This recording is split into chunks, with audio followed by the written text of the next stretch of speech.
women bring to apologetics a little bit of a different flavor. Hmm. And I think it complements that. I mean, there's a sense that women have, I think, a little bit more generally. I mean, I'm sort of, trying to be politically correct here.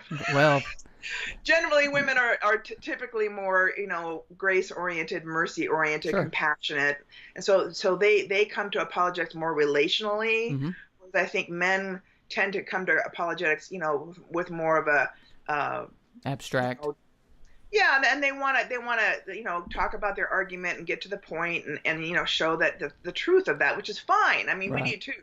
But I think the way we approach it is just a little different. So I really think apologetics needs women, Hmm. because women, and men working together, provide the whole spectrum of how, we can approach things.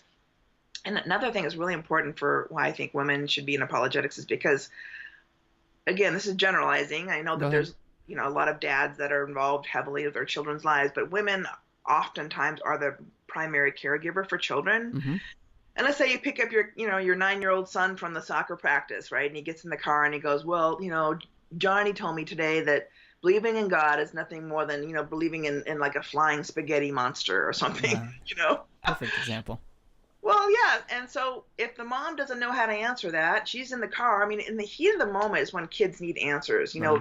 They're very in the moment. They won't remember, 6 hours later what they were talking about, right? So in the moment, that mom could very well answer, that question if she was trained in apologetics.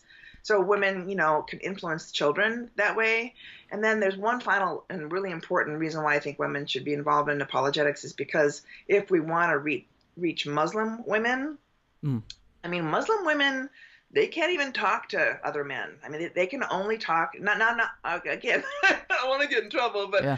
I mean, I'm sure there's different sects of Muslims that, maybe aren't as Right. rigid in those areas Sure. as, Of course. but the really rigid ones that, women cannot talk to other men. And so women, in apologetics could relate to a Muslim woman, for instance, and share, the reasons why, Christianity is true. Hmm. So I think all of those reasons is really important as to why women in apologetics exists.